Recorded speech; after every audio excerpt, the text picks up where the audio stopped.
Cheyenne, Texas, there was a town, a nice, thriving town for a while. Not very long, but it did last for a while. It said Cheyenne had no 19th century history, so there's no history from the 1800s. The town that was to become Cheyenne was originally part of the W.S. Scarborough Ranch. In the mid-1920s, an oil discovery was made and was named after the ranch. The Scarborough Field came in 1927, and the optimistic residents of Winkler County built crude housing in anticipation. Some of them just tents, some of them with, just put together, just as fast as they could build. A school was planned, but never thankfully built. Out there, it was here, but not out there. And a post office opened in 1929. In the fickle world of boom and bust towns, Cheyenne was briefly eclipsed by an upstart town named Leck. Did you know that?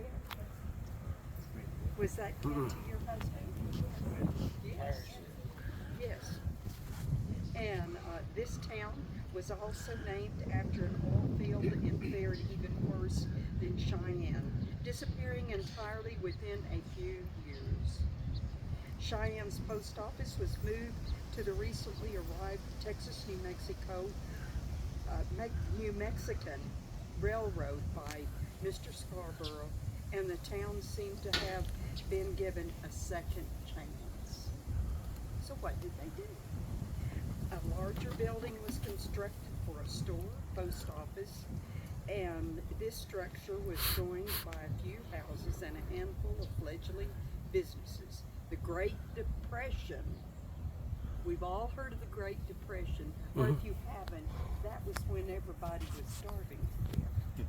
Except unless you were from Mississippi and your family, your daddy's family raised gardens. They fed, all the family. And it says, by the end, the Great Depression was in full swing, and by the end of the decade, only a single business remained open. That's it.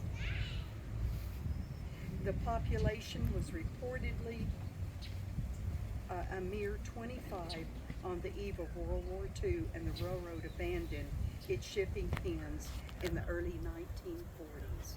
The final nail was driven in Cheyenne's coffin when the post office closed in 1944.